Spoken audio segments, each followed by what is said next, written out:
Senator Cruz. Thank you, Mr. Chairman. For 8 years under Barack Obama, the Department of Justice was politicized and weaponized. When you came before this committee in your confirmation hearing, you promised things would be different. I asked you specifically, quote, will you commit to this committee that under your leadership, the Department of Justice will not target the political opponents of this administration? Here was your answer, quote, absolutely. It's totally inappropriate for the department to target any individual because of their politics or their position in a campaign. That was your promise just a few months ago. I'm sorry to say you have broken that promise. There is a difference between law and politics. And General Garland, you know the difference between law and politics. Law is based on facts. It is impartial. It is not used as a tool of political retribution. This memo was not law. This memo was politics. On Wednesday, September 29th, the National School Board Association wrote a letter to the President asking the President to use the Department of Justice to target parents that were upset at critical race theory, that were upset at mask mandates in schools, to target them as domestic terrorists. On the face of the letter was in repeated consultation with the White House, in explicit political consultation with the White House. That was on Wednesday, September 29th. 5 days later, on Monday, so right after the weekend, boom, you pop out a memo, giving them exactly what they want. Now, by the way, I understand that. In politics, that happens all the time. An important special interest wants something. Sir, yes, sir. We're going to listen to them. Let me ask you something, General Garland. In the letter, which you told the House of Representatives was the basis for this abusive memo targeting parents, how many incidents are cited in that memo? I have to look back through the memo. I can't count it. You don't know. How many of them were violent? Again, the general report. How many of them were violent? Do you know? I don't know. You don't know. And there's a reason you don't know. Because you didn't care, and nobody in your office cared to find out. I did a quick count just sitting here. During this hearing, I counted 20 incidents cited. Of the 20, 15 on their face are nonviolent. They involve things like insults. They involve a Nazi salute. That's one of the examples. My God, a parent did a Nazi salute at a school board because he thought the policies were oppressive. General Garland is doing a Nazi salute at an elected official. Is that protected by the First Amendment? Yes, it is. Okay. 15 of the 20 on the face of it are not violent. They're not threats of violence. They're parents who are unhappy.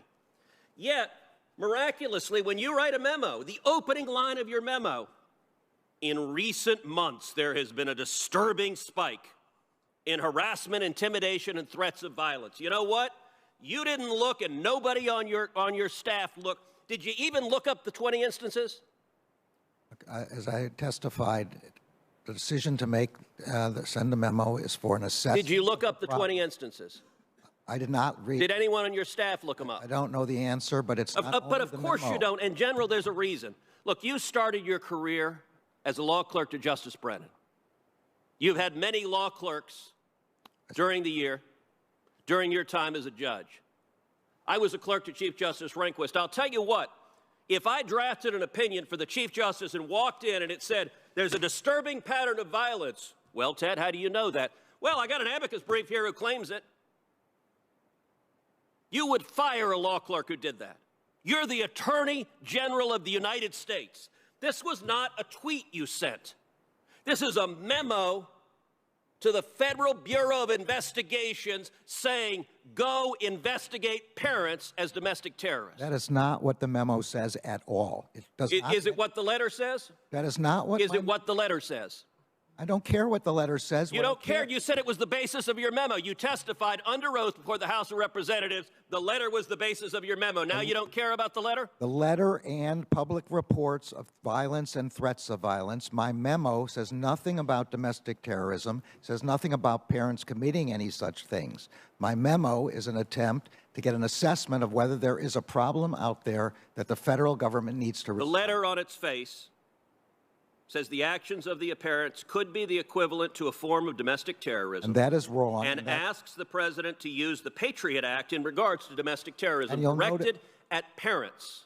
This was the basis of your memo. My memo. The Department of Justice, when you're directing the FBI to engage in law enforcement, you're not behaving as a political operative because a political ally of the president says, hey, go attack these parents because we don't like what they're saying.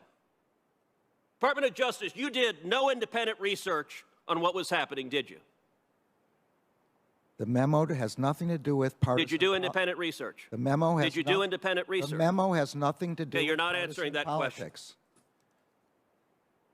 You've testified you know nothing about the violent sexual assault that happened in Loudoun County, even though it's one of the bases in this letter. I read about it since then. Okay. You told the House last week you knew nothing about it. I did not know at the time, no. Okay. This week, the court concluded that a 14-year-old girl was violently raped by a boy wearing a skirt in the girls' restroom. The school district covered it up, released the boy, sent him to another school where he violently raped another girl. The father, who Mr. Hawley just showed you, was the father of the first girl. He was understandably, do you understand why a parent would be upset when your daughter is raped at school, the school board covers it up, and then lies to you and claims there have been no assaults, we have no instances of assaults in our bathroom, and that was a flat-out lie, as the court concluded this week. Do you understand why the parent would be upset? Absolutely, and any expressions of upset are completely protected by the First Amendment. Except you just called him a domestic terrorist. I never called him that. That's not correct. This letter calls him a domestic terrorist. You based a direction to the FBI, an official direction from the Attorney General, on this letter, and I'll tell you what, the NSBA is so embarrassed of this letter, they've apologized for it and retracted it, but you don't apparently have the same willingness to apologize and retract what you did. Let me ask you something else. A big part of this letter is that they're upset about parents not wanting critical race theory taught. Your son-in-law makes a very substantial sum of money from a company involved in the teaching of critical race theory. Did you seek and receive a decision from an ethics advisor at the Department of Justice before you carried out an action that would have a predictable financial benefit to your son-in-law? This memorandum is aimed at violence and threats of I just asked a question. Did you seek an ethics opinion? It has no predictable effect. Did you seek an ethics opinion? It has no Did you seek an ethics opinion? Judge, you know how to ask questions and answer them. Did you seek an ethics opinion? You asked me whether I sought an ethics opinion about something that would have a predictable effect on something. This has no predictable effect in the way that you're talking about. So if critical race theory is taught in more schools, does your son-in-law make more money? This memo has nothing. If critical race theory is taught in more schools, does your son-in-law make more money? Yes or no? This memorandum has nothing to do with critical race theory. Will you answer if you sought an ethics kind opinion? of curriculum. Will you answer if you sought an ethics opinion? I am opinion? answering the best I can. Yes or no? Did you seek an ethics opinion? This memorandum has nothing. Did you seek an ethics opinion? This memorandum has nothing to do with. General, are you refusing to answer if you sought an ethics opinion? I'm telling you that there's no possible. So you're saying no. Just answer it directly. You know how to answer a question directly. Did you seek an ethics opinion? I'm telling you that if I thought there was any reason to believe there was a conflict of interest, I would do that, but I cannot. Why do you refuse to answer the question? Why won't you just say no? I'm sorry. You're not going to answer the question? I'm sorry. Ask the question again. Did you seek an ethics opinion? I'm saying again, I would seek an ethics opinion in. So no is the answer, correct? There was a Senator, your time is up.